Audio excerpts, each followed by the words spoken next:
If you've ever tried to detox from social media, you've probably told yourself, YouTube is different. YouTube is for learning, for self-improvement. Sounds reasonable, right? But then one day, I sat down and really thought about what I was watching. And the truth was not so easy to swallow. Half the time I spent on YouTube was completely unproductive. And the other half, it was, frankly, just a waste of time. I realized this not through some epiphany moment, but after a series of mindless evenings of YouTube scrolling, the kind where I intended to watch a little bit and then go to bed. And then 3 hours later, I was still watching someone make giant loaves of banana bread in a wood-fired oven in Canada. And I thought, what the hell did I just watch? So I decided to do what I'd been avoiding. Take a break from YouTube. Not because I hated it, but because I needed to regain control. But after a few days, I was faced with another truth. Cutting it off completely was not possible. Because there are things you can't learn from books or Google, like how to tie a tie properly, or how to disassemble a washing machine without blowing the lid off. At times like that, YouTube is a savior, fast, intuitive, easy to understand. Besides, after a stressful day, watching a funny video, a light vlog, or an interesting interview can also help you relax a bit. The problem is we rarely stop at one video. The trap is in the suggestions. And most of them are redundant videos. They don't make you happier, don't make you understand anything, and worst of all, they don't help you live a better life. I remember watching a TED Talk where the speaker gave me a shocking statistic for today's young generation. If you subtract the time spent sleeping, eating, commuting, cleaning, and doing chores, 93% of the remaining time is spent looking at a screen. I looked at that and thought, never me. And sadly, it turns out that's becoming true. And here's the part you might like. I found another way. A way that's not extreme, that doesn't cut you off completely, but still helps you get rid of your dependence on YouTube, step by step, and easier than you think. I'm going to share it with you right now. I used to think I wasn't addicted to YouTube. I mean, I didn't watch any of that crap. I watched TED videos, podcasts, psychology videos, life philosophy videos, self-help videos, whatever. I even prided myself on being a selective YouTuber. But then one day, I opened the YouTube homepage. I didn't click on anything, just look. And I asked myself, if I didn't click on any of these videos, would I be missing something in my life? Of course, the answer was no, absolutely not. I realized a bitter truth: most of those videos seemed useful. They didn't actually change anything. I watched dozens of videos on how to do deep work, how to read books effectively, and 7 habits of highly successful people. And yet I was still the same. I didn't do anything else. Then I realized something. It wasn't YouTube that I was addicted to. It was the feeling of doing something useful when, in fact, I was just procrastinating. That's why the first step is so important. Realize that the suggested videos aren't your choice. An algorithm is pulling you in, and it pulls you in quite well. It doesn't take you to what you need, but to what you want to click on. You don't need to install a blocking app, and you don't need to force yourself to delete your account. Just practice looking at a suggested video and asking yourself, do I really need to watch this? If the answer is unclear, then don't watch it. It sounds simple, Askun, but it's actually a very special kind of discipline, a kind of mindfulness in an age of mindless clicking.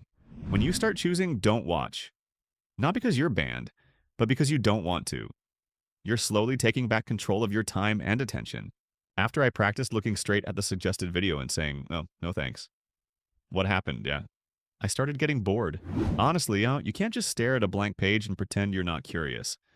So, instead of torturing myself with willpower, I decided to customize the battlefield. And the good news is that there are tools that will do it for you. On my computer, I installed an extension called Untrap for YouTube. The name sounds pretty fancy, but it basically does one simple thing. It makes YouTube a little more boring. And it works. That's because, what keeps us glued to YouTube isn't the content. It's the never-ending feeling of endless scrolling, endless recommendations, and endless next videos. It's exhausting. But I still watch because this might be good. So I chose to turn off infinite scroll. The homepage now shows about 20 videos. That's it. No more scrolling. YouTube stops being the attentive waiter, and I stopped playing the binge eater. You can also turn off the video title, the view count, the description, the like button, the subscribe button, and even the comments and next video suggestions. To add to the gloominess, I turned on the black and white mode. The result, YouTube looks like a 90s newscast. Not very engaging, and that's what I needed. And on my phone, I downloaded an app called Screen Zen. It's like meditation amid the chaos of the screen. Every time I open YouTube, it doesn't let me watch right away. It makes me wait. Wait 10 seconds, 20 seconds. Your choice. While you wait, it displays a message, such as, do you really think your life will be better after that TikTok butt shake dance video? Or you've watched 3 success journey videos, but you're still lying on the couch. Weird, huh? It sounds harsh, but I laugh and step back. That laziness has saved me. My favorite feature. It lets you block shorts specifically. Oh my gosh, shorts are the real beast. They're short, easy to swallow, and dangerous. A minute can turn into an hour before you know it. So if there's anything to block first, block shorts. Block them like you would an ex. After breaking the curse of YouTube's recommendation algorithm, I suddenly discovered something. Oh my gosh, I have a lot of free time before. I kept saying, I'm too busy, I don't have time to read books, and I don't have time to exercise. But in fact, I was just busy watching meaningless things. This was the pivotal moment I had to decide what to do with that new empty space. First plan. Read books? It sounds fancy. But honestly, I couldn't get through the first 10 pages because I yawned. After not reading for a long time, my brain felt like weak Wi-Fi, constantly buffering. But I was determined to read a little bit every day. Not for 1 hour, just 10 minutes. And miraculously, after a week, I no longer read like a chicken looking at a board. My brain finally caught the signal again. Next plan. Exercise. Not to get six-pack abs to show off photos on Instagram, but to keep my spine from cracking every time I bend down to pick something up. I started with simple exercises on the carpet or walking around the house for 15 minutes. A little bit every day. I started sweating and I slept much better. Then I tried making my own videos. Sounds strange. Someone who used to be addicted to watching videos is now trying to make them. But the goal is not to become famous. It's to engage in something proactive instead of getting caught up in other people's content. Sometimes, it's recording how I learned to cook, how I fold my clothes more neatly, or simply creating a video diary like day 5 without watching shorts. I'm alive. And especially, I try to go outside every day. There's no need for a grand picnic or a luxury trip. Just walking to the grocery store, looking up at the sky, noticing the leaves fall, or watching the rain. Things that seem trivial help my mind settle and stop spinning. The problem isn't that something big will happen. It's about consistently choosing small to proactive actions. Whether it's reading 2 pages of a book, calling a friend, writing a few lines in your journal, or doing some back stretches. It gives you the feeling that you're living your own life, not someone else's. You see, cutting out YouTube isn't about turning you into a fool. It's about taking back control of your time and choosing a way of life that makes you feel lighter, happier, and more authentic. After a few weeks of YouTubeless living, I didn't become a Zen master. I didn't suddenly reach a state of, I found myself, I'm still lazy. I still open the app sometimes just to watch just 5 minutes.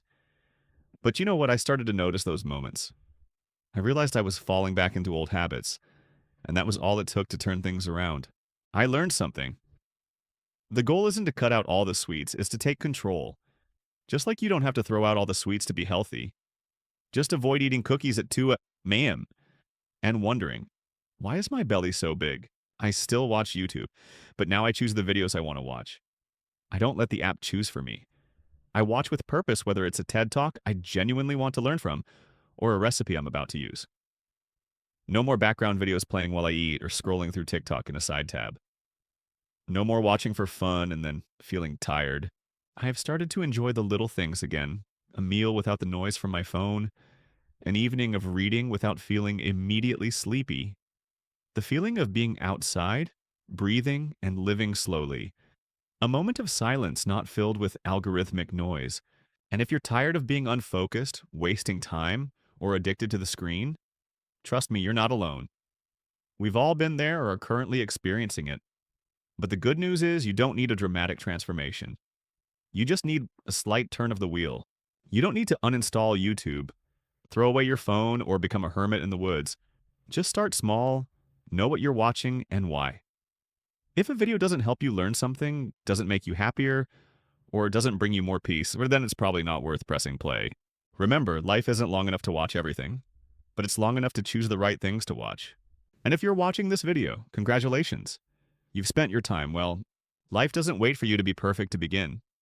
It just requires you to stop for a moment, be a little more mindful, and be true to yourself one day at a time, one choice at a time. Now I turn off YouTube and get on with your life. You have a whole world waiting for you.